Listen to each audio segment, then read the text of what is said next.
I'm Lucy. And I'm Michelle. Welcome to yet another episode of Tudoriferous, the biographical podcast that examines lives in the Tudor era. And today, we are continuing with Ambassador Rodrigo de Puebla. Well, before we start, we've got a quick announcement. We're going to be part of the Intelligent Speech Conference this year. Yes. Well, Lucy is. Well, to be accurate. representing the podcast. It will take place online on November the 4th, 2023, between 10 a.m. and 6 p.m. Eastern Standard Time. And I think that's 3 p.m. to 11 p.m. Greenwich Mean Time. And you have to work it out for wherever you live, because I can't do them all. 3 hours less for me. You can order your tickets at intelligentspeechonline.com. And if you quote the code TUDOR, you will get a 10% discount. Yay! The theme this year is contingencies when history meets a backup plan. Aren't most things end up as a backup plan? Just start listing them all off. This will take some thinking about. Oh, and another thing, you have probably noticed that our jaunty little quiz tune is missing.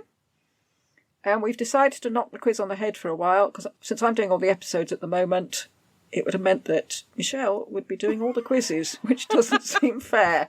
Please no. So we'll bring it back when it all gets back to normal. Yes, please. Maybe. It's my least favourite part. Right, just let it drop. I always sound so dumb on the quizzes. I do know stuff. I promise I do. It is hard to remember. I think you're concentrating so much when you're listening to it so as not to suddenly come in with the wrong Margaret or say, Yes. Who was that again? That Yes. You don't always get the whole picture of it. And so at the end, I mean, without needing to go back and listen to it again, that's when you can remember it. Except that sometimes we're recording before it's been published. Yes. So you're just going on what you remember from 3 weeks ago. Yeah. And you've been studying the entire time. So Yeah. now your brain's filled with your own things. And chances are we've recorded another cameo episode or special episode or something in between. Anyway, that's our excuses. So, 1498 we got to. The Yes. marriage negotiations for the wedding between Catherine of Aragon and Prince Arthur ground on. De Puebla reported to Spain how delighted Henry had been to receive good news for them. Quote, went next day, Friday, alone to Henry and had long conversations with him before and after dinner. Dinner, you notice. Delivered their letters and explained them. Henry had enjoyed those letters more than his late victory, though they were not in Latin, because he always gets very cross with Ferdinand and Isabella because they write in Spanish. They won't write in Latin. Right, because Ferdinand didn't know Latin. Mm. And Isabella had learned, but she didn't want to show up hubby. I think it was more she didn't want to make mistakes. Right. Latin's easy to make a mistake in. At least I've found that. But I suppose it then meant that Henry only got to hear what they'd written via de Puebla. He couldn't get it straight from the horse's mouth. Oh, right. I'm guessing. The king told him to return the next day. Him is de Puebla, always talking in the third person. For lunch? Probably, Saturday, to the palace, for he could not hear their letters read often enough. Henry had 2 other audiences on Saturday, but afterwards passed 4 hours with him, de Puebla, in conversation, at which the Queen and the mother of the king were present. To hear what they spoke of your highnesses and the Princess of Wales was like hearing the praise of God. Gave the Queen 2 letters from them and 2 from the Princess of Wales. The king had a dispute with the Queen because he wanted to have one of the said letters to carry continually about him, but the Queen did not like to part with hers, having sent the other to the Prince of Wales, unquote. Oh, how ridiculous. So they're actually bickering as to who could hold on to the letter and put it next to their heart. That they can't read because it's in Spanish. Yes. So it's a happy domestic scene at which de Puebla appears to be very welcome. Yes. Well, that's what I noted about when I was doing De Ayala, was one of his gripes was that de Puebla got to spend hours with Henry usually around food, but de Puebla got to go hunting with him. Well, I wondered if that was the case or whether that was how he presented the scene to Ferdinand and Isabella. Look how much I am welcomed into the family. Whereas maybe Henry just said, what you brought? Letters? Fine, leave them there and push off or something. I wouldn't think so, because de Ayala seemed quite put out about the fact that he was there. But de Puebla was the English ambassador. They're like children, those two. What a ninny. They really are. 1499. Second proxy wedding, 19th of May at Tickenhall Manor, Bewdley. This one actually went through the wedding rites themselves. De Puebla stood proxy for Katherine again. I was thinking, if he'd known what trouble she'd cause him, would he have bothered? I don't know. His loyalty never comes into question. No. Or at least not that I know of. We'll see when you get there. Julia Fox, in Sister Queens, described him as beaming and simpering during the ceremony. But I'm not sure where she got that from, but I can sort of see it. Yeah. He's just sort of over-ingratiating and just really, really pleased to be part of things. Yes. Well, also, that's the only way he's getting money, because right now he's still not getting paid, is he? No. No. Yeah. Later, Henry told de Puebla that he and the Queen were, quote, more satisfied with this marriage than they would have been with any great dominions they might have gained with a daughter of another prince, unquote. Which is sort of damning with faint praise. We could have done better, but we're really quite pleased with this one. Yes. De Puebla wrote, quote, to describe all the honour shown to him, de Puebla, would be impossible. Was as proxy to the Princess of Wales, placed at the table above the Prince of Wales and at his right hand. All the dishes were presented to him, de Puebla, first, and in general more respect was paid to him than he had ever received in his life, unquote. Oh. So that does sound like simpering, really. Yes, we should mention that when things are presented at table at any sort of food banquet, we think of a banquet of a whole bunch of people, but for them it was just they continually brought in dishes. They were presented to the highest ranking person who would take their cut or just approve it. And if they wanted to be really, really kind to somebody, they would offer it to somebody first. I've seen that in a few recreations of somebody's done really well. Like if you're in a tournament, the person who won the tournament gets first offering, but it's still presented to the highest ranking person or the person with the most honor at a banquet. It's a very formal way of eating that we don't do anymore. Thank goodness. I was just thinking, it's a bit like, I don't know whether restaurants do though, if you don't go to restaurants, but they always poured a little bit of wine into the man's glass so that he could check it was okay for the little lady. Yes. There's still a certain hierarchy hung on for quite some time. Mm-hmm. So anyway, a lovely scene of de Puebla and the royal family. But at the end of the year, Perkin Warbeck and Edward, now I have a special friend, Plantagenet, were tried and executed. So that's sad. I wonder if that was discussed over dinner. I don't see why not. We'll do the marriage, but you have to kill these people. Yes. Yes. Oh, and pass the peas. Yes. De Puebla, writing to Ferdinand and Isabella, wrote, quote, there have always been pretenders to the throne.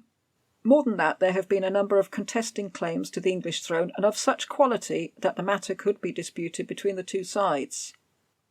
Now it pleaseth God that all should be thoroughly and duly purged and cleansed. I don't like purged and cleansed. Ooh, no. There remained not a drop of doubtful royal blood, unquote.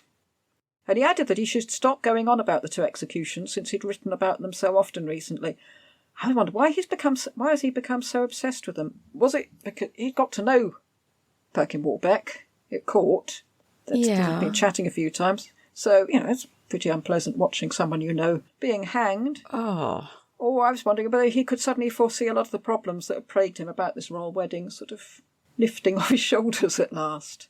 Maybe, except you still have some claimants floating around. Yeah, but you got rid of the two big ones at the moment. Yeah. In 1500, de Puebla received this rather nasty shock from Ferdinand and Isabella. Quote, he, de Puebla, has told them in all his letters that the conditions of the treaty, which he has now concluded with Henry, are much more favourable to them than the conditions of the treaty which was concluded some years ago on the same subject. Have believed that he told the truth. Their Secretary of State has been unable to judge of the alleged improvements because he had never seen the first treaty. They had, therefore, signed the second treaty, but when beginning to execute its stipulations, they sent for a copy of the first treaty, and then, on comparison, found that the second treaty does not only not contain any improvement, but on the contrary is much less favourable than the first. Oh dear. As he has pretended that he has introduced many improvements into the second treaty, it is expected of him that he will at least repair the errors he has made. An additional treaty must be concluded, unquote. So that's a bit awkward. Yes. This one's much better. Well, let's compare it. Oh. Yeah. Oh, imagine getting that letter. You must think, oh God, what did the two treaties say? What have I done? I don't remember. Yeah. Well, de Puebla sought to justify himself by sending, quote, a paper containing 2 columns, one placed opposite the other. The first column is headed, this is the clause as I concluded it. The second column is headed, this is what your highnesses desire. If you compare the one column with the other, you will find that they are identical. The text of this column is the same as that of the first column, except that the words are added, quote, and each of the contracting parties is at liberty to assist the said princes in defending their kingdoms and dominions, unquote. I don't think there was another treaty, so I'm guessing that this must have mollified them. Yeah, you asked for this, I gave you this. What more do you want? Yeah. Scathing. Horrible to get that letter and just suddenly think, I'm not getting paid anyway. Yes. Yeah, what the hell? In June of this year, de Puebla sent Ferdinand and Isabella a list of what was needed to be done. Quote, what he begs the King and Queen of Spain to do is, 1. To send the Princess of Wales to England as soon as possible, accompanied by a great many persons of high station and dignity. 2. To do what he has requested concerning Don Pedro de Ayala, so that old chestnut, is get him out of the country. 3. To write a letter approving the inclusion of the kings of Scotland and Denmark to the alliance. Does Denmark know that they're being added to the alliance? They don't need to know. Oh dear. 4. To send a commission to decide the disputes between Spanish subjects in England. And 5. To pay his salary, unquote. I need money. Yes. Well, Ferdinand and Isabella complied with item 4. Quote, give to de Puebla, their trustworthy and truthful ambassador in England, power to compound and decide, according to law, all civil and criminal causes concerning Spanish subjects residing or staying in the dominions of King Henry, with all the rights and emoluments that belong to civil and criminal jurisdictions. All Spanish subjects are ordered to obey his orders and decision under heavy penalties, unquote. So I thought that was quite interesting because an ambassador from Spain was being given jurisdiction over people living in England and the right to punish and... Spanish people. Spanish people. But they are living in England. Yes. How... I wonder how that legal arrangement came about. Yeah. And is that how he started getting paid? Because they said he was giving legal advice to them, and really, is he just extorting money out of them? Well, you couldn't blame him if he were, really. Could you? He's got to live. He's got to eat. Yeah. He's got the eating sorted, yes. I doubt they did anything about item 5 anyway. So. No. And evidently they didn't, since later that year, de Puebla wrote, has seen with great pleasure that Ferdinand and Isabella have ordered the treasurer, Morales, to send him a bill of exchange for the sum of 200,000 maravedis, as a portion of the salary due to him. But neither that nor the other bill of exchange for 200,000 maravedis, ordered in Madrid, has come to his hands. Is in great pecuniary difficulties. Begs that his salary may be paid. You know already how much the King of England urged me to accept a bishopric, offering to procure for me all such dispensations from the Pope as might be necessary. I could not prevail on myself to accept it, and when the King saw that all his persuasions were in vain, he and the Queen spoke to me for a long time on Twelfth-tide Eve about my personal affairs. They asked me to accept a rich match for them. If I'd accepted either of these offers, it would have placed me in different conditions from that in which I am at present. Other Spanish ambassadors have acquired riches, unquote. Ayala. Yes. Ferdinand and Isabella had their suspicions of de Puebla, as indeed sounds like you have. I feel he's so put upon that I'm willing to see the good side of him in all ways, but it's quite possible that he's completely manipulating everybody. We just don't know. They wrote to their ambassador, the Knight Commander of Harrow, and I'm not sure who that was, but he is in England at the moment, along with, seems virtually every Spanish ambassador, with their suspicions of both de Puebla and of Maximilian. Quote, "Do not doubt that Henry, in accordance to his virtues, and especially his faithfulness, will fulfil his promises respecting the marriage between the Prince and Princess of Wales. But it may be that the King of the Romans is endeavouring to undo the marriage in order to conclude another marriage for the Prince of Wales, and it's not impossible that the King of England, from certain considerations, might enter into the plans of the King of the Romans." Oh. So it's still all a bit dodgy, given that they've had 2 proxy weddings. They still don't believe, they're not 100% sure it's going through. They carry on. The King of England has said nothing which could justify the suspicion that he intends to break off the marriage, which has already been agreed on. Nevertheless, it is necessary to warn him. Neither Dr. de Puebla nor any other person in the world must know anything about their suspicions or about these instructions. Which is odd. He's their ambassador.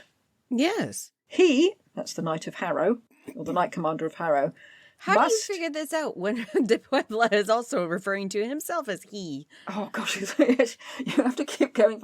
That's why I put it in brackets, who the he is at each time.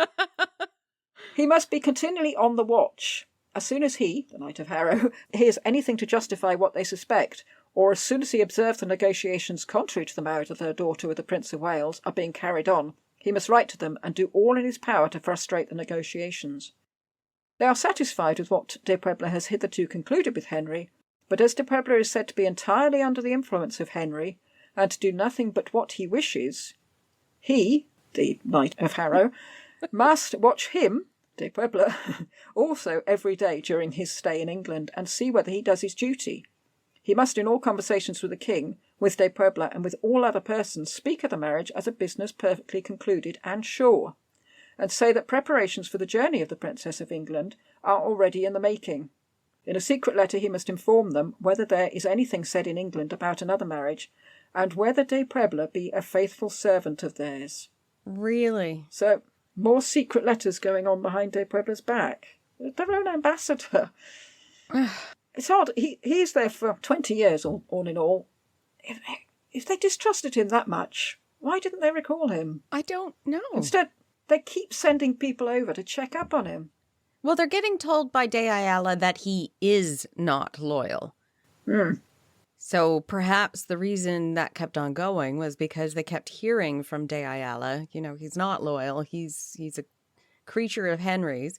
And then they send people over and they said, no, he's not, he's loyal. So they're getting both and they just keep rechecking. Well, the last one said that he was a thief, an extortionist, he was living in a brothel. Right, the brothel. You'd have thought they'd have said, right, come home now. Yes. After receiving that. So he's obviously doing his job well. Yes. I don't know. It seems very bizarre that they're just putting up with it. And if they're worried about his loyalty, pay him. Yes. That would probably increase loyalty. Yes. Well, the Knight Commander of Harrow replied, quote, "Has seen de Puebla, who is very suspicious, and has tried in different ways to discover the real object of his mission. Told him that he had come, whilst on his way to Flanders, to visit the King and Queen of England and the Prince of Wales in order to tell them in the name of his sovereigns what had happened in Granada. De Puebla was not satisfied with this answer, but made a most searching inquiry into his secrets, and asked him directly whether anything touching the marriage was to be transacted.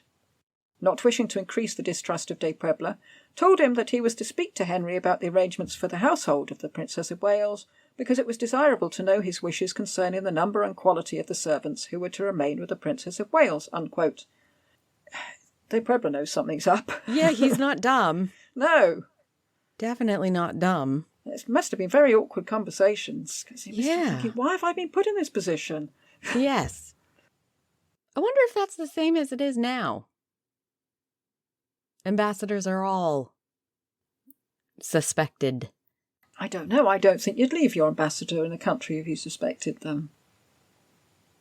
Anyway, in December of that year, Henry wrote to Ferdinand and Isabella, quote, informs them that he has learnt that Don Pedro de Ayala has been commanded to leave immediately and return to Spain. Hooray, at last. Oh. Requests that he may remain in England, this is Henry, at any rate for the short time that will have to elapse before the coming of the Lady Katherine. Asks this because it would be very acceptable to him, the king, Don Pedro de Ayala, being a personage entirely devoted to their service and to his also. Moreover, being as he is, of such singular modesty and probity, as well as of affable and cheerful disposition. I'm sorry, de Ayala, modesty? He is well fitted to adorn the nuptials by his presence, and to cheer the spirits of the young princess. Prays, therefore, that Don Pedro be commanded in no case to take leave until the said nuptials be solemnised, unquote. De Puebla has spent years making sure that this marriage goes without a hitch. And de Ayala is the one that gets to go say hi. Yes. Oh. Why? Because he's not of an affable or cheerful disposition. And, probably, because he's Jewish. Yes. Wow. So he got so close to getting rid of de Ayala, and then Henry barges in. Says, no, don't send Why are him you away. recalling him? I want him here. He's fun. When I read that, I thought, oh God, poor de Puebla. When he heard that, he must have just said, hang on a minute, I won't be second, and gone into the other room and just gone, ah! Gosh. I did notice that at this point, Ferdinand and Isabella do call Henry brother. Oh. So maybe that fizzled out later when Ferdinand and Henry started driving each other mad. So right. Maybe when Henry was asking Ferdinand to call him brother, he meant, call me brother again, just like you used to in the old days. Oh. Anyway, things became even worse for de Puebla when he met the Spanish ambassador, the Knight Commander of Harrow, who was on his way to take a letter to Henry from Ferdinand and Isabella, postponing Catherine's voyage to England. Ooh. De Puebla must have considered, A, this was going to annoy Henry. Yes. And who's going to bear the brunt of that? B, that would now mean that de Ayala will be hanging around for even longer. C, how come he, de Puebla, knew nothing about this? And D, hang on a minute, why is this man telling Henry and not de Puebla? He's the ambassador. Yes. So he leapt on his mule and headed off to Henry, hoping to arrive... He leapt on his mule. Yes. I always think of a mule as being sort of the size and shape of a Shetland pony. So oh, no, they're tall. Yeah. The mules I know of are all tall. They take the height from the horse, and in some cases they're taller. Right. I just have this image of anyone who leaps on a mule as being a bit like Sancho Panza, next to Don Quixote on his big horse. Yeah, anyway, he leapt on the mule and headed off to Henry, hoping to arrive before the courier of the Knight Commander. And it must have been quite a turbocharged mule because he got there a day and a half before the courier. Oh, wow. He then persuaded Henry to be gracious about this unwelcome news and was then able to write back to Ferdinand and Isabella saying, it's okay, he'd sorted it, no thanks to the Knight Commander. So, yeah, don't panic, I've talked to him, he's all right. So that was quite a good move on de Puebla's part. Yes. Getting that poor mule to gallop all the way to Henry. But I think he's feeling at siege by other better paid ambassadors. Yes, actually paid ambassadors. Yeah, yes, better paid by having some. And inevitably he wrote to them to voice his grievances and told them that he had, quote, served them 12 years in England with all honour, and now come men without learning or experience, and do all in their power to deprive him of his good name. They attempt to lead him astray in order that he may commit blunders, and to tell all the snares that Don Pedro de Ayala had laid for him, and indefatigably continues to lay for him, would require a long time, unquote. Which was true. That was 100% true. It sounds like active bullying. Yes. On Ayala's part. And encouraging others to follow suit. Yeah, he was not a nice man. And we wonder why he comes across as sour.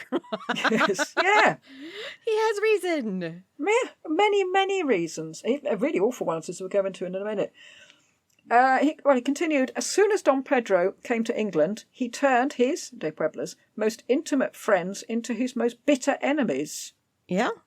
Don Pedro told them that he'd put into his own pocket the money that had been sent from Spain as presents for them, and other similar bad stories. Oh. He hopes that they will order him to leave England. The negotiations with Scotland were finished while Don Pedro was absent in Flanders. So I think De Ayala was getting all the kudos for that. He wasn't even here. It was me. He was gallivanting. Quote, it's not from revenge that he begs for the recall of Don Pedro. He only wishes that the obstacles which his enemy continually throws in his way may be removed in order that he may the more effectively serve them, unquote. Which is true. Mm. So, yeah, as far as he was concerned, everything was peachy and rosy in his England, and then De Ayala arrived, and, yeah, charming, charismatic, fun to be with De Ayala. Yeah. He extracted a promise from Henry that the wedding should take place within 12 days of Catherine's arrival, and then De Ayala would leave, wouldn't he? Hopefully. Please. 1501. Finally, Katherine arrived in England, and the wedding took place, despite one of those rogue ambassadors suggesting they could use the sweating sickness as a pretext for postponing her arrival further, which is sort of ironic in the circumstances. Yes. Yeah, perhaps they should have done. Presumably, de Puebla attended the wedding. I think he surely must have done, because it stood proxy for two weddings. And there are no letters to Ferdinand and Isabella fuming that De Ayala had attended and he hadn't got to. And we know enough about de Puebla to know that there would have been, had he not got his invitation. So he must have gone. But he must have thought that all his problems are over now. Catherine was finally here. De Ayala could now leave. Little did he know that it was all to get very, very much more complicated from now on.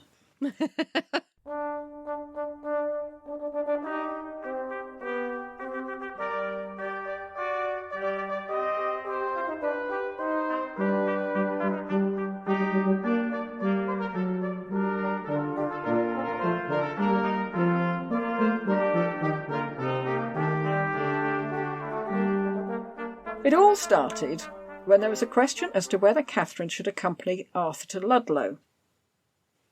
Henry told Catherine that it was entirely up to her. He's good at that. It's entirely up to you, and then he pulls all the strings in the background. He would abide by her decision. The problem about her going was that she was already homesick in the opulence of Richmond. So how much worse would she be in the sort of dank, dour castle at Ludlow? Oh, that's why. Well, also, they thought that the young couple would wear themselves to a frazzle having sex as well. Yes. So I remembered that part. I didn't realize that she was... Why wouldn't she be homesick? I don't know why I didn't think of that. Of course she's homesick. Yeah. I expect they all are when they have to go to other places without their parents. Arthur persuaded Catherine to accompany him, seemingly on Henry's instructions, even though Henry was saying how sorry he was that she'd made that decision. So... I didn't understand what Henry was up to here. Did he want her to go or not? Yeah. I assume that the Spanish retinue was already turning out to be quite a nightmare for Henry. There's factions, there's constant bickering, there's running to him with tales of, oh, he did this, she said that. Really? Yes. So maybe he just wanted to see the back of the lot of them, but he couldn't say to Catherine's face, just take them all away. Oh. So we had to pretend to be sorry about it all. Okay. So where did de Puebla come into all this? He had, Henry said, sent Catherine's confessor to the king to tell him that Catherine would have been in despair if she had been left behind. Donna Elvira wanted Catherine to stay, and she and her husband were furious that their wishes had been ignored. They were people of some standing back in Spain, but in England they're treated just as part of Catherine's retinue, and they're a little annoyed about it. But the fact that Elvira wanted her to stay might well have been enough for de Puebla to say, right, well, in that case, I wanted to go. Yes, I don't like her. She comes across as quite the dragon. Oh, awful, awful woman. Yes. But it had reached that level that de Puebla would think, right, you want that, okay, I want the opposite. And she was doing the that same. Petty?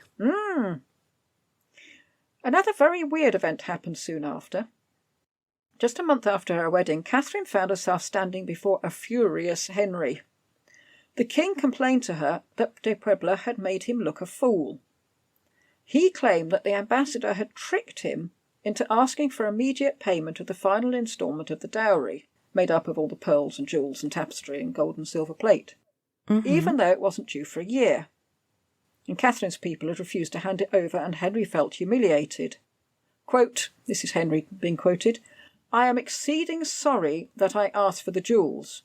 I should not like to be held for a person who asks what is due to me before the time. God be praised, I am not in want, and if it were necessary, I could, for the love of them and of you, my lady daughter, spend 1,000,000 of gold without contracting a debt." Unquote. Yeah, right. I shan't, but I could. Yeah, I could afford it, but I'm not going to do it. And then he stormed off. How would you deal with that? You're a young girl. You have no idea what's going on. You're not being consulted or anything. You have don't no know idea. what he's talking about. No. De Puebla wrote to Isabella suggesting to her that she approved the claim, but she ignored him, as she often did. So, what was going on? Henry claimed to be embarrassed that he'd been tricked into asking for the jewels, and yet he was still continuing to demand the jewels. How could he have been tricked by de Puebla? And had he? Did de Puebla know anything about this, or was he being used as an unwitting stooge for Henry's demands for the jewels? I don't... Yeah, deep waters in Henry. Yeah. And this can't have helped Catherine's opinion of de Puebla if she felt that he'd just got her into trouble with her father-in-law. I mean, she's just had Oh, dear. He had warned her about the duplicitousness of the king, but, I mean, she was having to stand in front of him while he had a good rant at her. Yes. So I tried to untangle this, but it's Henry, so I couldn't. And that's mean of Henry. I think that Henry thought he'd give it a go. He thought it was worth a go. But I don't doubt it. You know what we can do? Yeah, it's worth a try. But having been rebuffed, he couldn't then backtrack, so he blamed it all on de Puebla, as everybody seems to do. Yes. Yeah, that was weird. It wasn't me. Yeah. 1502, 2nd of April, Prince Arthur died. Oh, gosh. Yeah, I know, it always seems such a waste as much as anything. It really all does. All that time, all that effort. All that training. All that money going into the wedding. Yes. And he comes across as a genuinely likable kid when you're reading about him. Yeah. Immediately on hearing the news, Ferdinand and Isabella wrote to de Puebla, quote, "Have read with profound sorrow the news of the death of Prince Arthur. The affliction caused by all their former losses has been revived by it, but the will of God must be obeyed.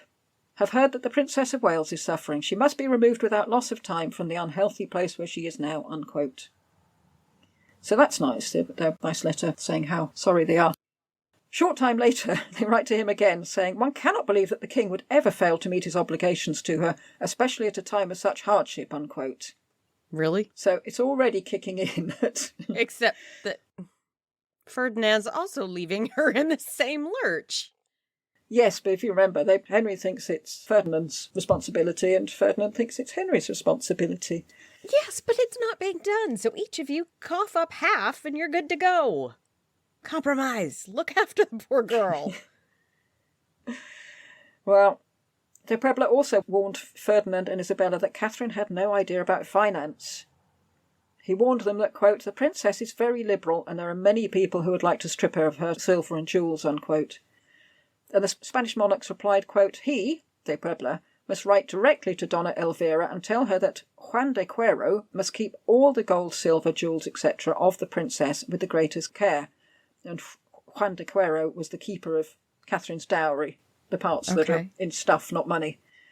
"Not the smallest portion of them ought to be sold. No new servants to be engaged in the household of the princess. All must remain in the state it is now until the new ambassador shall arrive, unquote. So de Puebla must have first dreaded having to write to that woman again, Donna Elvira. And they must have thought, hang on, new ambassador? What new ambassador? Well, yes. Who's coming now? And why? Yeah. Well, it's the Duke of Estrada this time, and he was sent to England on the basis, seemingly, that you can't have too many ambassadors. And I don't know what his role was, since de Puebla still led the political and commercial negotiations with Henry and his council, unless it was yet another person to come and keep an eye on de Puebla. Wow. What's the common now? Is it a single ambassador or multiples? I imagine it probably depends on the place. If it's somewhere like America, you're going to have, I don't know. I don't know either. Yeah. We're great at history. We have no idea about current events. I don't have time to know about current events. I'm stuck in the late 15th century all the time. As am I. Yeah, who's our Prime Minister now? I've no idea. Well, you went through quite a few of them for a little bit. We did go through a lot. Last year. I do know who the Prime Minister is before people write in and tell me. Ferdinand and Isabella wrote, quote, wrote to de Puebla, quote, now that Ferdinand the Duke, that's Estrada, who's annoyingly also called Ferdinand, is in England, Don Pedro will not be able to hinder you from creating the new world in the affairs of our service, respecting which you have written to us so many times, unquote. So maybe they were using Estrada as a buffer between de Puebla and de Ayala. Oh. That would make... Just get rid of de Ayala. Yes. Yeah, I mean, the weddings happened. Yes. He's the Scottish ambassador. Yeah, he's not even meant to be there in the first place. No. He's only there for his health. And perhaps if he stopped buying quite so much wine, his health might and be a lot partying better. And getting in fights, he'd do fine.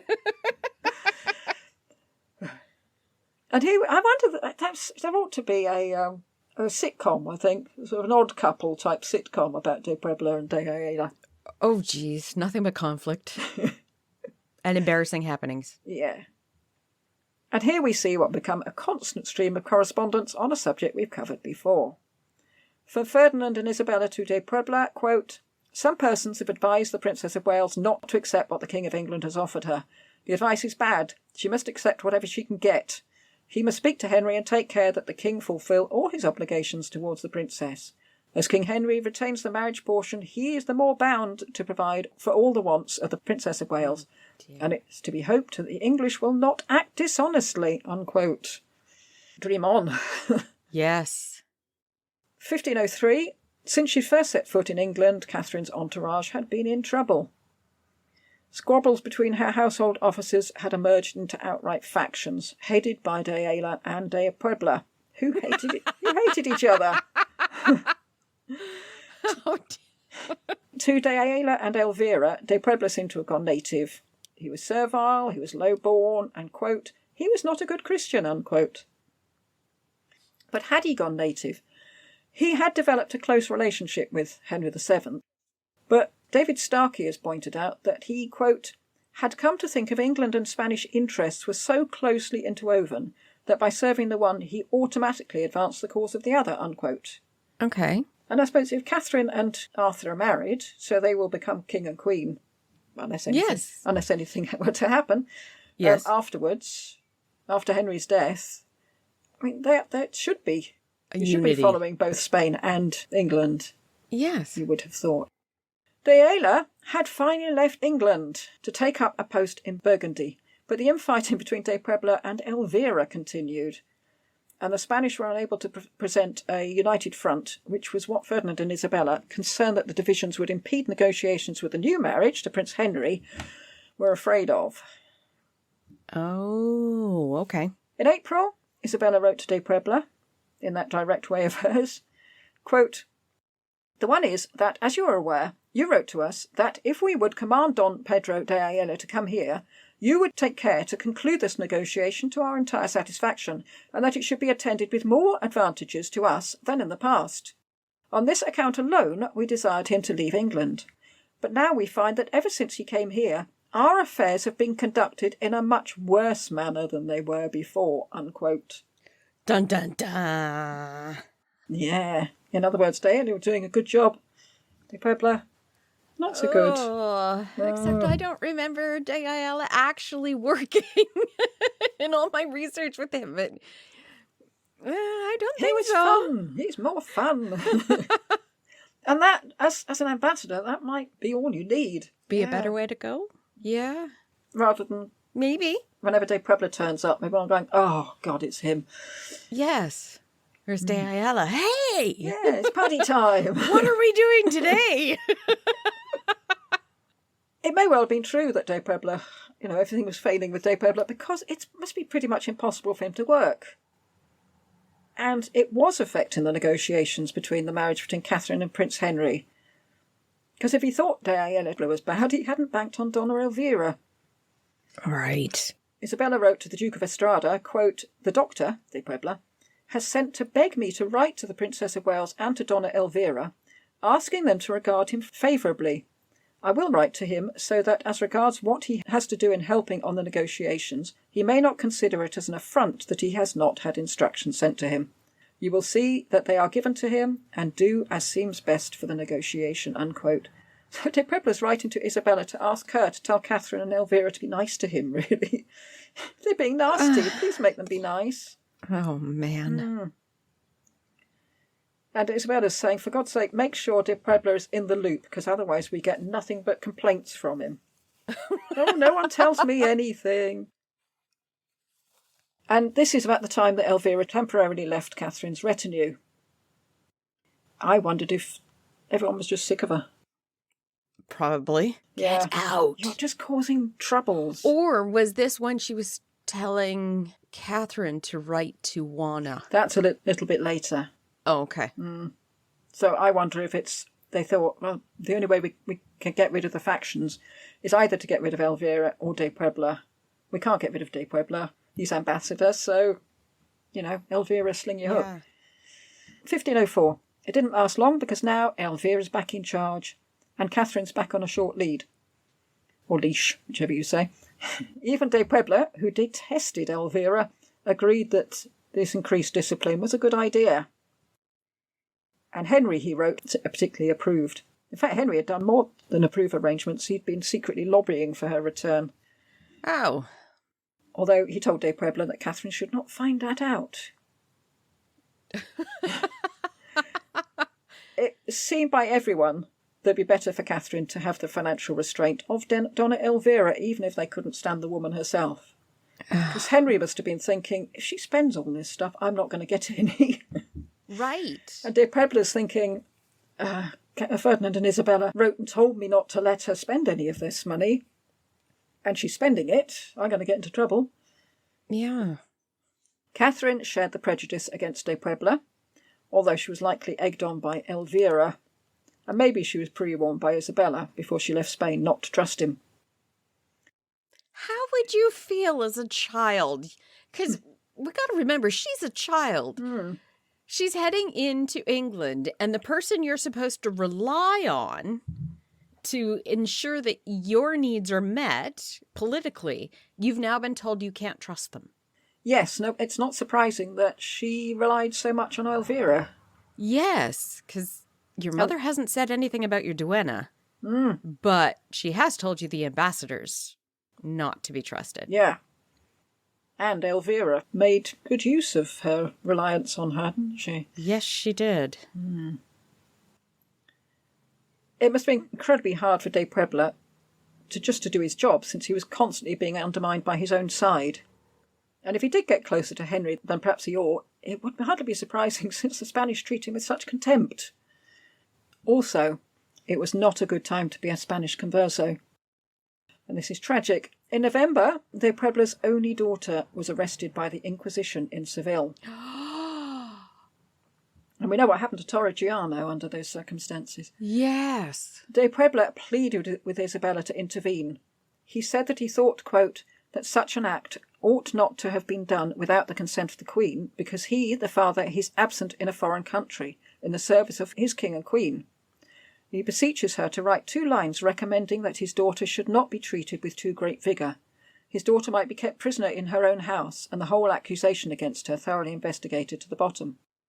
Is informed that she has not done or said anything that deserves punishment. If, however, his daughter cannot be allowed to remain in her house, she might be kept in prison, but the case might be summarily and leniently disposed of. Reminds the Queen of his old services and how incessantly he has worked in her service, and in the service of the Princess of Wales since he returned to England. But if his merits are insufficient to secure a favourable hearing, he appeals to her queenly mercy and clemency. The danger in which his daughter is deprives him of his tranquillity, of his energy of mind, and of his health." Unquote.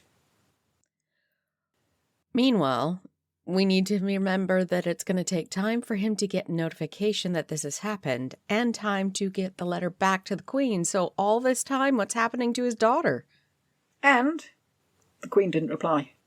Oh, my goodness. And he wrote again, quote, "Has already written 2 letters to her on the business which is above all others dear to his heart, and yet is still left in ignorance of what she has decided." They treat their ambassadors horribly. They treat him horribly, yes. Oh. Beseeches her to think what a life he must be leading during the uncertainty. This is a case for her queenly clemency, if there be such a thing at all. It seems a bit dangerous thing to say. Reminds her once more of his sacrifices and martyrdom in her service. Unquote.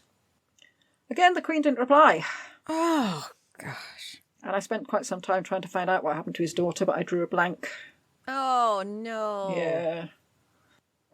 But he had to get on with his duties in England. No, he doesn't. You're not getting paid. They're not taking care of your family. Like, just leave. You're done. It's worse than not taking care. I mean, she's in prison, presumably. How? If I was being treated that way now, granted, I would take a lot more than a lot of people think is good for you. I know, because I've been in that situation before, and I don't step up for myself. But at that point, I'm done.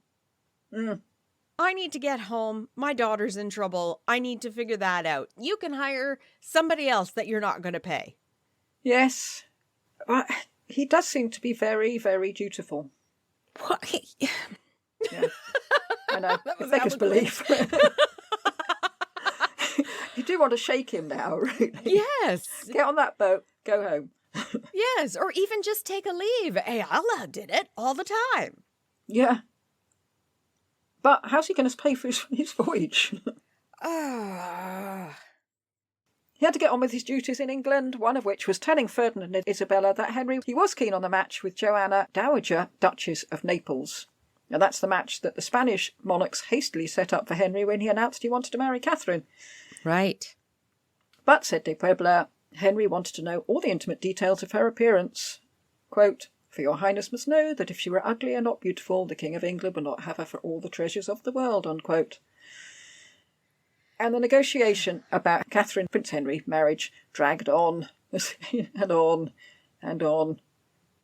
De Puebla wrote to the Pope Julius II, quote, "Had written to Pope Alexander VI and Pope Pius III, asking them to grant the dispensation necessary to the marriage of the Princess Catherine of Spain with Henry Prince of Wales.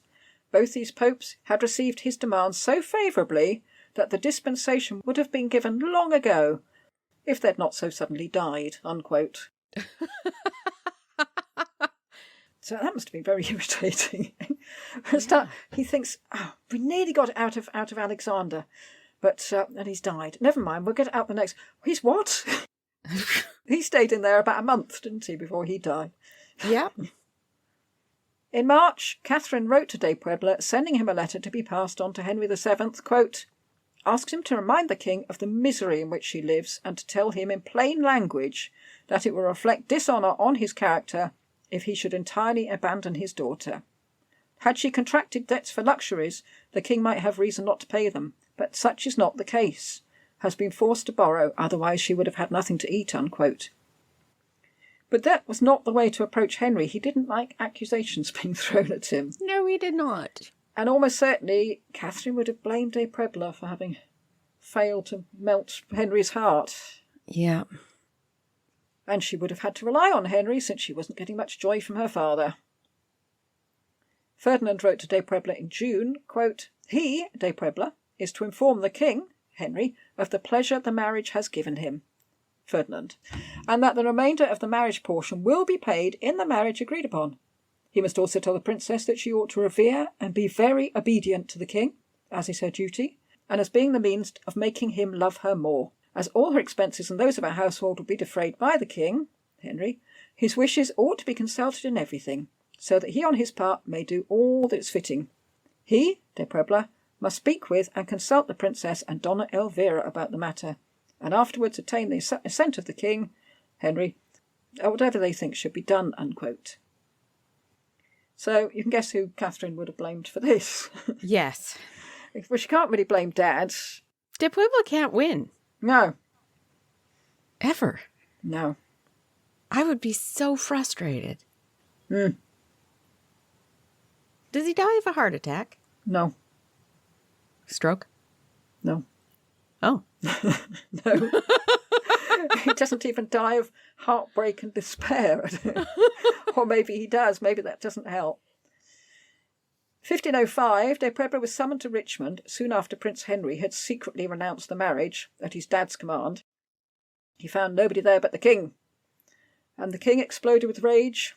Breaking bilateral trade agreements contained in the Anglo-Spanish marriage treaty, Ferdinand had forbidden English ships from exporting goods from Spain, leaving 800 sailors to make their own way back from Spain destitute. Oh. More about it, said Henry. What are you doing about that dowry? And how are they going to replace all those plate and jewel that Catherine kept frittering away? Quote from de Puebla, "The words which came from his mouth were vipers, and he indulged in every kind of passion. But as no other person was present, I did not so much mind his reproaches, and quietly left him to spend his rage," unquote. I think that's de Puebla in a nutshell, really, isn't it? Yeah. Just take it.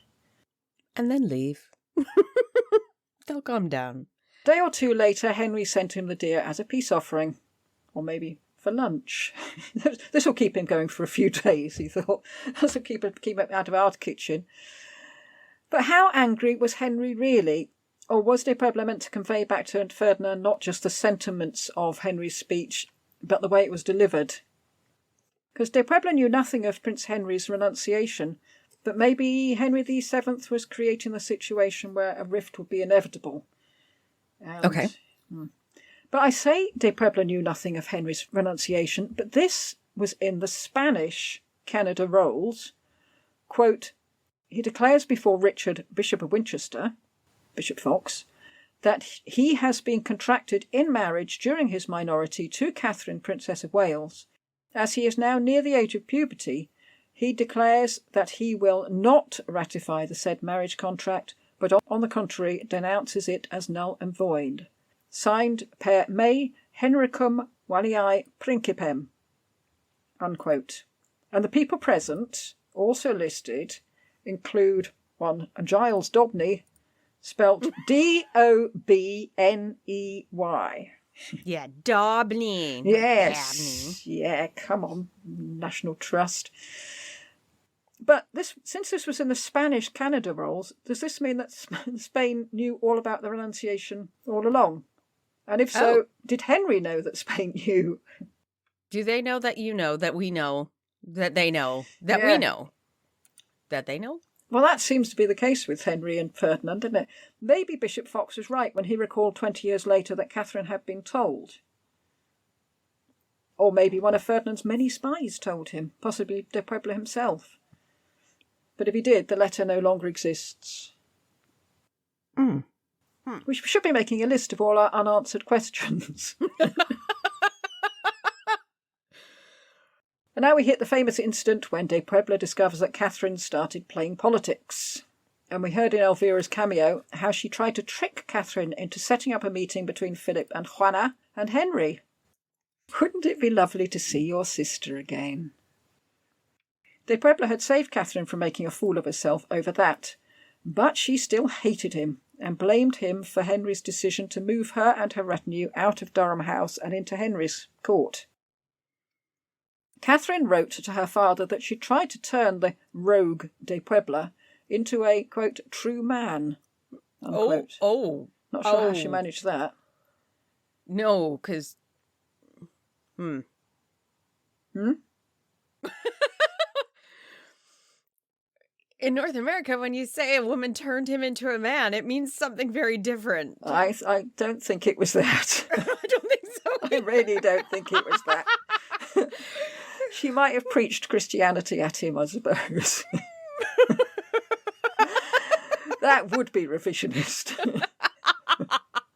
Oh, dear. She complained that all he'd done was get her thrown out of her home and moved to Richmond. And it was also all his fault that she'd gone down with severe tertian fevers, which usually means malaria, but I'm not sure in this case. So Katherine demanded that de Puebla should be sacked immediately. I don't know why she's blamed him for the fact that she's not well, except that she doesn't seem to be a person of the most logical thinking. Does she think she's being poisoned? Oh, I don't know. I don't think so. That hadn't occurred to me.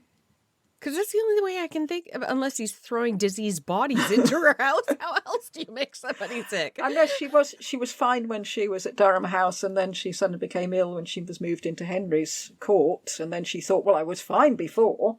This is all your fault. Oh. Okay. She's a teenager, I suppose. She probably does storm off saying, I hate you. Never want to see you again.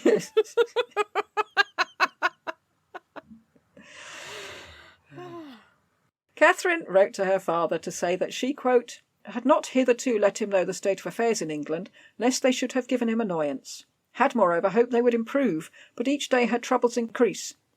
Blames Dr. de Puebla as the cause of them all. Since her arrival in England, has not had a single maravedi except for food. Well, neither has he, and her servants have nothing wherewith to buy clothes. Had asked de Puebla to speak to the King of England to allow her to have an old English lady as companion, while Donna Elvira Manuel is absent in Flanders. She obviously thinks Elvira's coming back, well, she doesn't. But it had nothing advantaged her, for he had only negotiated with the king that she should reside in court and her household be dismissed. Begs he, Ferdinand, will send some other ambassador, or someone who may ascertain whether she speaks truly or not, unquote. And she goes on, quote, the letter of de Puebla is full of calumny and lies. He, Ferdinand, must not believe them. It is highly desirable that another ambassador who is honest and a truthful servant should be sent to England. De Puebla made her suffer formerly, but now he makes her suffer twice as much. Will be lost if she's not assisted from Spain, unquote.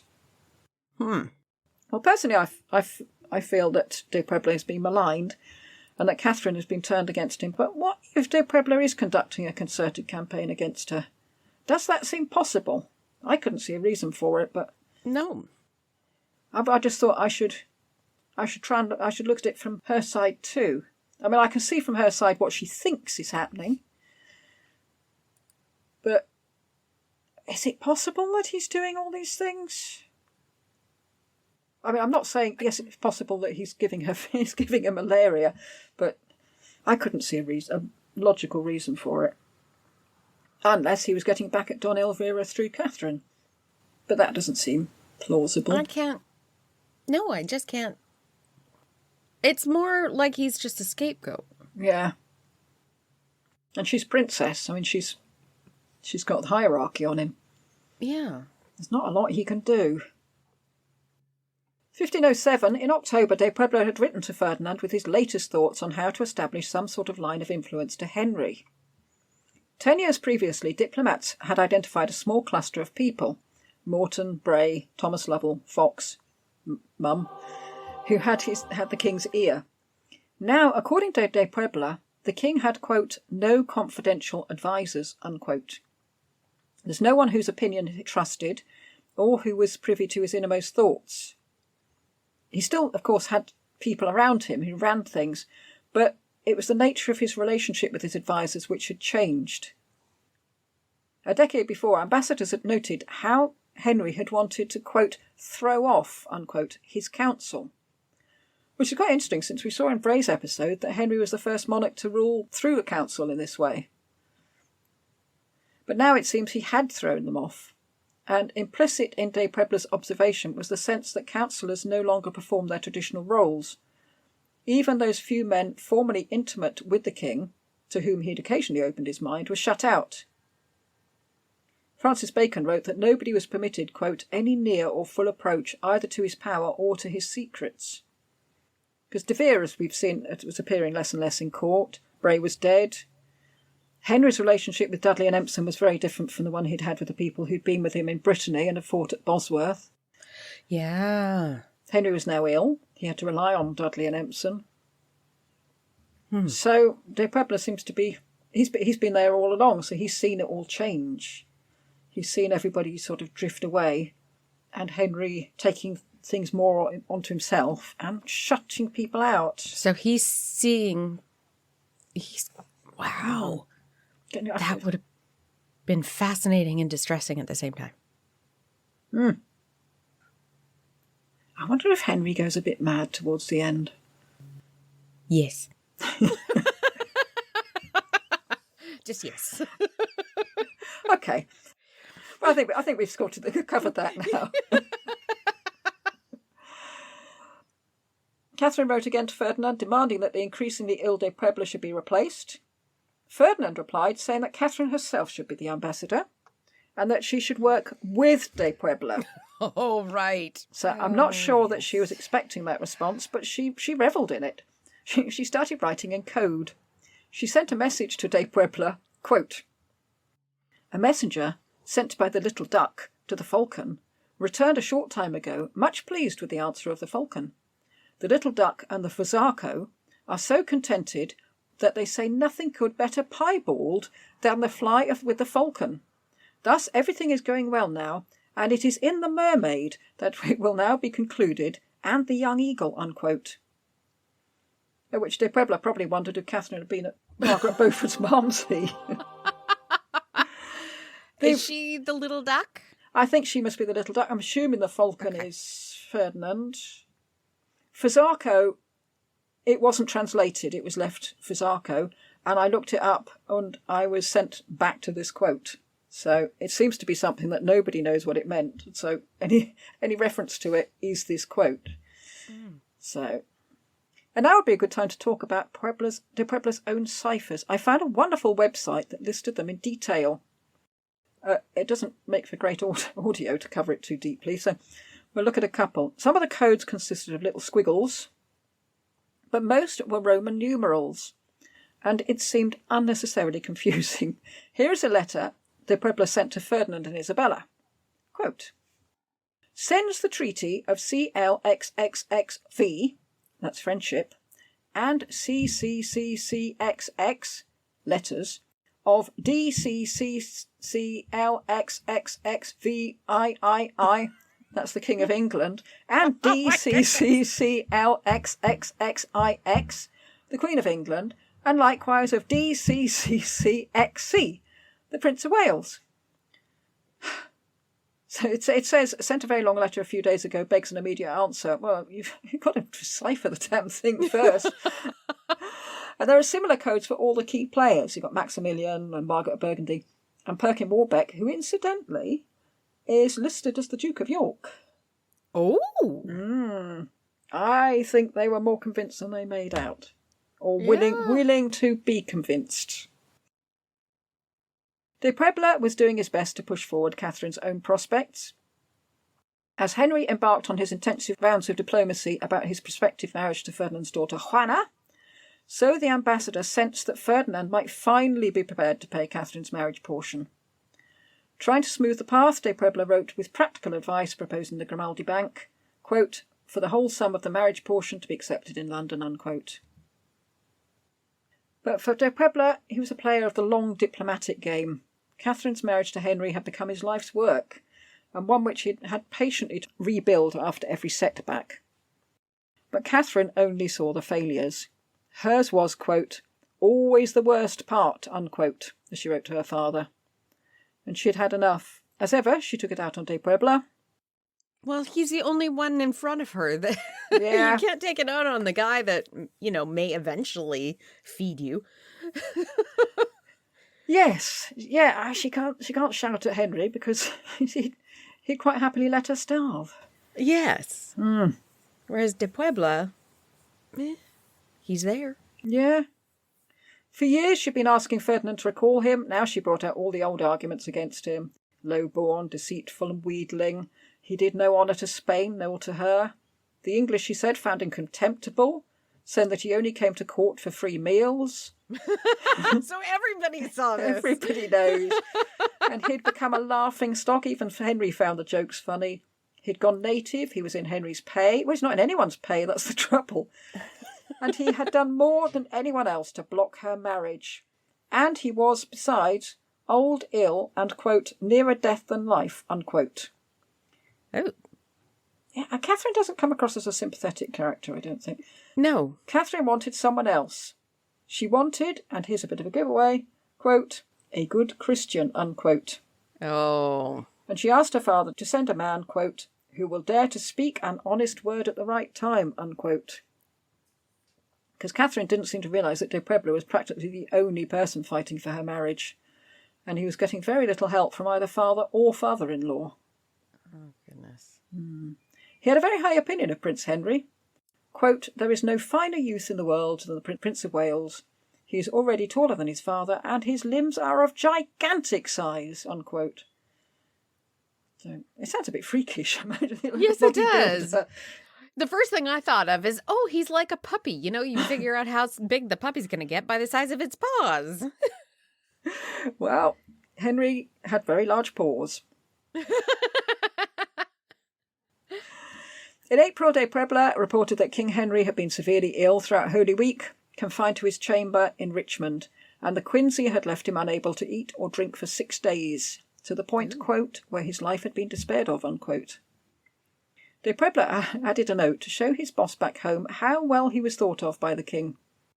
Quote, though the king was now better, he still saw very few persons.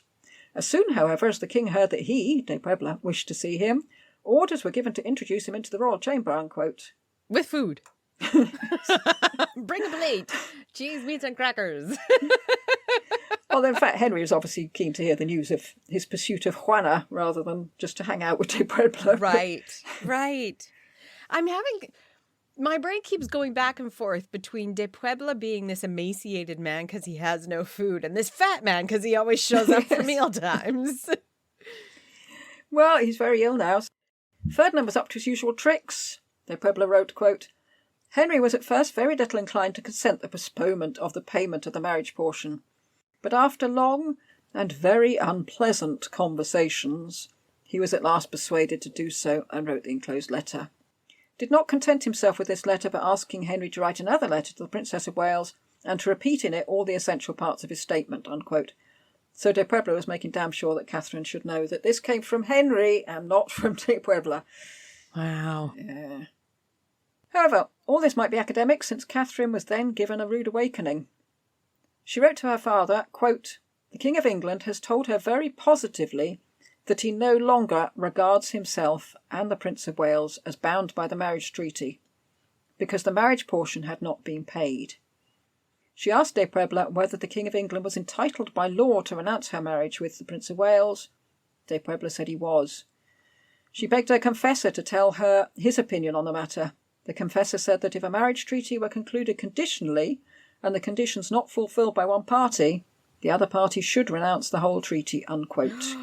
Oh dear, she now knows. Yeah, and a terrifying moment for Catherine, because now, who is she? Yes. She's the poor relation. Well, she's not. Well, I suppose she is the relation still. She was married to Arthur. Yeah. Again, she knew who to blame. Oh, jeez. Quote, de Puebla often speaks to her, Catherine, about the good intentions of the King of England. Answers him on such occasions that she cannot understand who prevents the king from executing his intentions, except it be de Puebla himself. Begs him, Ferdinand, not to believe what de Puebla writes, if it is not in accordance with her own letter, unquote.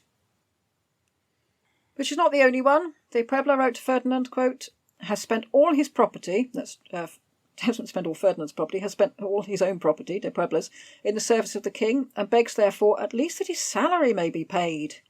It has remained unpaid ever since the death of Queen Isabella. His, de Puebla's, last illness had cost him incredible sums of money. No one in Spain would believe him if he were to tell them how expensive physicians and chemists are in England. Is in great want of money, and has been obliged to incur debts, is in fear of being sent to prison for his debts, a thing which nearly happened to the ambassador of the King of the Romans, unquote. So there's obviously somebody else who never gets paid by his boss. Yeah. But he's still on duty, and he wrote to one of Ferdinand's officials, quote, has persuaded the King of England, by the irrefutable reasons he has used, to consent to the postponement of the payment. King Henry at last grew as docile as a child. If his marriage to Queen Juana could be concluded, he would be a much better son than the Archduke was. The King of England promises wonders, and his love is incredibly great. He esteems all other marriage offers to him by the King of the Romans and by King of France as nothing. Well, he does until he knows which way the wind's blowing with Juana, and then he might sort of decide he is interested after all. So 1508, we heard that Fuensalida arrived in England clutching 2 letters. One saying that he should work alongside de Puebla, and the other telling de Puebla to go home. And we left it as a cliffhanger as to which one Fuensalida handed to de Puebla. De Puebla was dismissed in June 1508, and it was Fuensalida who delivered his dismissal. Oh! So the other letter must have been quietly dropped in the bin, I think. You don't need to look at this one. Now, I'll put it in here. This may have been because de Puebla was in poor health by this time, rather than that he wasn't doing his job properly. Ah. But Katherine was never happy. Quote, as Dr. de Puebla conducted the affairs with too great gentleness in everything that regarded the interests of the king, so this other ambassador, Fuensalida, behaves with too great rigour towards him and his servants. Unquote. Although I think from what we've heard of Fuensalida, she may have a point, because he did the sort of treat 'em mean, keep 'em keen type of diplomacy, didn't he? Yes, and didn't Henry refuse to see him anymore? Yeah, I think you don't talk to kings like that. No. If you're supposed to be negotiating with them, they have to be willing to listen to you. I wonder if Ferdinand sent Fuensalida just to say, look, it could have been a lot worse. Yeah, try this one for size. But something happened between her and Fuensalida since Ferdinand sent him advice on how to deal with the situation, saying that he was, quote, very sorry to hear what had passed, unquote, and suggesting that Fuensalida beg the princess to forgive him, which is presumably why she gets away with behaving like this. Ferdinand was less worried by Fuensalida's hurt feelings and more concerned that they should show a united front to Henry, especially after the Donna Elvira fiasco. And this might have been annoying for Fuensalida, but it did at least take the heat off de Puebla for a bit. 1509, de Puebla died the following April. In England? Yes, I couldn't find the exact date. Henry VII died on the 21st of that month, so I wonder who died first. De Puebla didn't live to see the marriage ceremony between Catherine and Henry VIII, after all his hard work to make it happen. One of his sons attended, which implies that there was some acknowledgement was given to all his efforts. And I don't know if this was the one, but one of his sons was chaplain to Emperor Charles V. So it shows quite an attachment to the Christian faith. Yes. For this third-generation converso. De Puebla had remained in England for 20 years, and though there was a succession of additional ambassadors, including Ayala, Ferdinand Duke of Estrada, Fuensalida, none stayed as long as de Puebla, and none could match him for his understanding of England, its people, and he knew how to get around Henry. He was fiercely loyal to Ferdinand and Isabella, even though they rarely paid him, and so it's no wonder he grabbed his meals where he could. He supported their daughter through all that time in limbo, when it wasn't sure her marriage to Prince Henry would ever take place, even though he got nothing but abuse from her, and when he asked for support for his own daughter, they didn't even bother to reply to his letter. Yeah. He rarely got praise from his employers. He often got told off by Isabella. He's a doormat. But one person who could empathise with Catherine's financial predicament was de Puebla. Because he was in the same financial predicament. You just have to go during dinner time. You'll be fine. I tell you what, I'll bring a doggy bag back for you. Catherine was a person capable of holding a grudge, and we'll see that again throughout her life. And yet I felt, I could be wrong, that if Catherine had not been so prejudiced towards de Puebla, she might have realised that he was probably the best friend she had. Yes. He even helped her from beyond the grave. Long after de Puebla's death, a previously unknown document was found by his sons among his papers.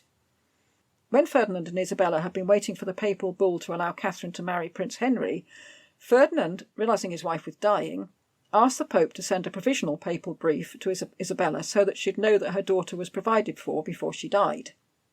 And even Catherine knew nothing of this papal brief. It was dated the same day as the papal bull, clearing the way for Catherine and Henry VIII to marry. And the interesting thing about this brief was that whereas the full papal bull said that Catherine and Arthur's marriage was, quote, perhaps consummated, unquote, this brief said that it had been consummated. And this might seem to mess up Catherine's argument, given that she'd been claiming that it hadn't been consummated all these years, even to her confessor. It goes against Henry saying he couldn't give it because it was perhaps consummated. It wasn't clear. Precisely. The Pope had thought, well, it was consummated, but you can have the dispensation anyway. Yeah, so either way, she had the dispensation. Yeah. And de Puebla's sons gave the document to Emperor Charles at the end of 1527, when Henry VIII was seeking his divorce from Catherine. Emperor Charles obviously had a vested interest in all this because he was Catherine's nephew. Henry asked Charles to send him the brief so that he could peruse it at his leisure. But Catherine told Charles under no circumstances to send it because Henry would just tear it up. The Spanish envoy Mendoza reported very excitedly, quote, in it, as in the document, consists the whole of the Queen's right, unquote. And we now know that Henry would happily trample all over the Queen's rights, but at the time it must have seemed an answer to her prayer. Yes. So she may have had complete contempt for him, but it looked as if de Puebla had just saved her marriage. And yet she didn't appreciate it at all, ever. No. And was that just because he was Jewish? Oh, goodness. So, shall we rate him at last? Yes, we shall. Amphibole.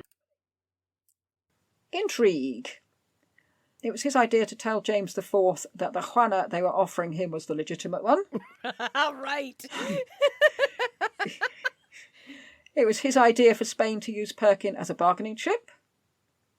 He sent advice to Ferdinand and Isabella on the best way to manipulate Henry, particularly with the marriage to Juana, the real Juana. Yeah. He wasn't just following orders, he could be as devious as the rest of them. Yeah. I mean, from day to day, he comes across as, as you say, a doormat. But we know he's quite capable of a few devious thoughts. I suppose he's an ambassador. His job is deviousness, really, isn't it? Is devious. Yeah, that's what I'm thinking. Is he only doing his job, or is he going beyond the call of duty? I mean, that is devious, saying, we don't need to tell him which Juana we mean. And even Ferdinand and Isabella wrote and said, tell him. This is going to get awkward. He needs to know. I'm going to give him a 5 because he could have been much worse. More intriguing. And it might have been better for him if he had been. Yeah. Especially with de Ayala. Maybe he would have been more... Yeah. Yeah, I'm going to give him a 5. I think I'm going to give him a 6 because that is so devious. Okay. The bit about the King of Scotland. Anti-peristasis. Rise and fall. Can we count a fall in people's estimation as part of anti-peristasis? And did he fall in people's estimation? Nobody liked him from the beginning. No, he was labouring under a huge problem in this time of not being fully Christian in their eyes. I don't know. I don't think we can give him much. I'm thinking 1. And the only reason I want to give him a 1 is because he managed to keep his job even though everybody was trying to get him recalled. Yeah, that's true. Yeah. We don't really know what he was up to before, so we don't know whether being sent to England was a huge rise in his esteem, or whether it's some sort of punishment. It may be. You're a horrible person. We're sending you to England. Yes, and it rains all the time. Yeah, I'm going to stick with the 1. I might give him a 2, actually. I wasn't wondering what to give him at all, but since you mentioned about him hanging on in there all that time. With his fingernails. Clinging onto the doorpost, saying, I'm not going. You can't make me. Martyrdom. Well, assuming that the allegations are largely false, or, of course, his chronic need for money, which is all Ferdinand and Isabella's fault, I think he was a martyr to his monarchs. Yes. I guess he didn't have a choice. He could only go home if he were called home, I'm assuming. But he carried on working in England while surrounded by people plotting to bring him down for practically no pay. And his daughter was sacrificed, essentially. Yeah. And there's nothing he could do about it. He couldn't. I No. mean, he did what he could. He wrote to Isabella, and she didn't even bother to write back. I'm actually going fairly high with this one. Yeah. I'm thinking a 6 because he probably would have thrown himself on the flames if they had told him to. Might one of them. Yeah. Yeah, I mean, everything in you would be saying, right, I'm going back. I need to be with my daughter. I need to sort this out. But he didn't do it. He didn't. He stayed in his post. Which you might think, well, more fool him. But Yes. yeah, 6. I think 6, yeah. 6 pretty good. Yeah. Okay, we should probably say that's 11 for amphiboly. That's 3 for antiperistasis. And 12 for martyrdom. B-team. I don't know how famous he is in Spain, but no one who isn't studying the era will have heard of him here. They'd have no idea. 0. He did have something to leave, though. He left a document that looked as if it was going to save Catherine's marriage. Oh. 1. Yeah, 1. Because it wasn't helpful. No, it wasn't his fault that Catherine had married a lunatic. But so, yeah, 2 for Betty. 2. Flaunt, a bleeding flaunt. What did he look like? I have no idea. I could find nothing. I'm not even sure what I'm going to put in the thumbnail picture for the episode. Just a document. Yes. A document in Latin. Yeah. Or, Yeah. If you check de Puebla, the ambassador, doesn't another one come up later? I can't remember now. It's a while ago since I did check, but I remember looking him up because I was trying to get some more information on de Ayala. So I was going at it from the other angle, and there was another. well, just like we didn't give Reginald Bray marks for there being another one in the 40s. I don't. Yeah. We can give 0. Yeah. There's nothing to look at. Oh, it seems terribly sad, doesn't it? Nobody wanted his picture. Yeah. Nobody thought him worth painting. So that gives him a total of Not a lot. 28. So, I'll ask the question. Are they Tudorlicious or what? I want to give it to him. You do? If we hadn't given it to Ayala, I might be in 2 minds, but I'm damned if Ayala's going to get it and De Puebla isn't. Okay, you've convinced me. Yeah, you can't. Poor de Puebla. No. We'd be just as bad. He can't still be under Ayala's shadow I after agree. 500 years. I agree. We good. have to give it to him, if only if it's a sympathy vote. Yeah. I mean, he was scruffy and socially awkward, and yet, I don't know, for some reason I relate to him. So do I, which is why I was like, I wouldn't give myself Tudorlicious. Okay, we give it to him. Yes. Good, Yes, excellent, yay. brilliant. I was thinking when I got to that, I thought, oh, I do hope she says yes. I'm not letting Ayala get away with it again. You have to put that out for a vote to see what our listeners think. Yeah. Yes. I mean, they might have thought we shouldn't have given it to Ayala in the first place, but Ask both. what's done is done. What's done is done. Ah, Yay. jolly good. Oh, I gotta go get the bag of stuff. Hold on. Okay, pulling the new one. Who do we got? Gosh, I don't seem to have done this for ages. Oh, because I didn't we didn't pull De Puebla for me. They pulled him for you. So just the last one I had, it was Bray. And we have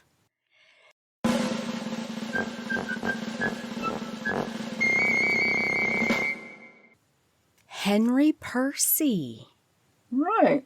He didn't move at the Battle of Bosworth, did he? The two things I know about him: didn't move at the Battle of Bosworth, died horribly. Or as they'd say on Totellus Rankium, horribly. And in my head, I was like, Henry Percy, isn't he the one that got beheaded for Anne? No. I'm on the wrong.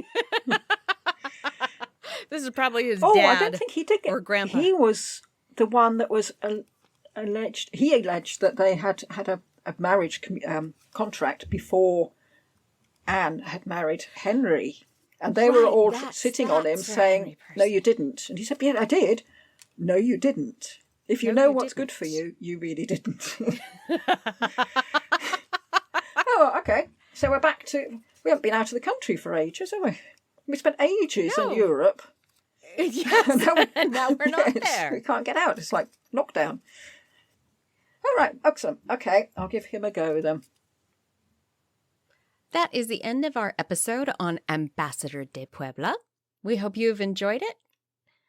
And will join us for the next episode on, well, it's going to be Henry Percy, but it could be a special episode in between. Yeah, we'll see. Who knows? Thank you for listening. You can find details of the podcast and contact us on...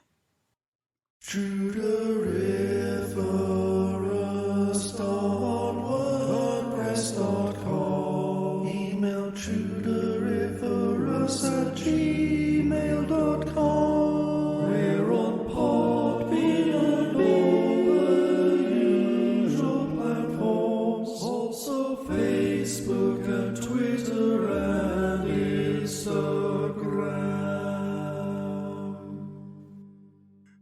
In the meantime, he hath eaten me out of house and home. He hath put all my substance into that fat belly of his. Unquiet meals make ill digestion. Goodbye. Goodbye.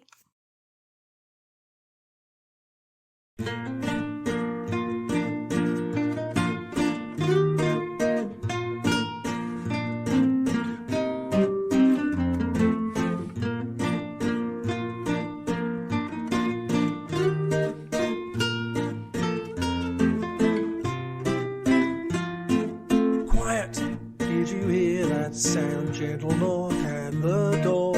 Hello, is anybody there? I have a message from Spain. Oh God, it's de Puebla here at dinner time again. No one say a word, he'll drive me insane.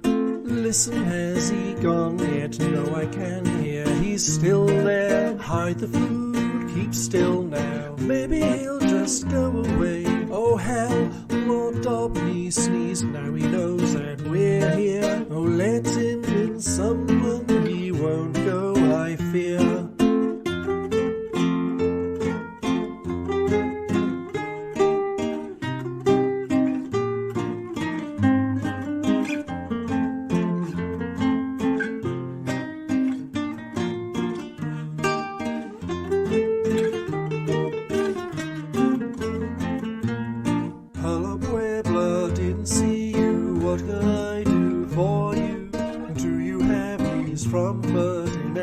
Is he gonna pay the dowry? We were just going to eat. Would you like some too?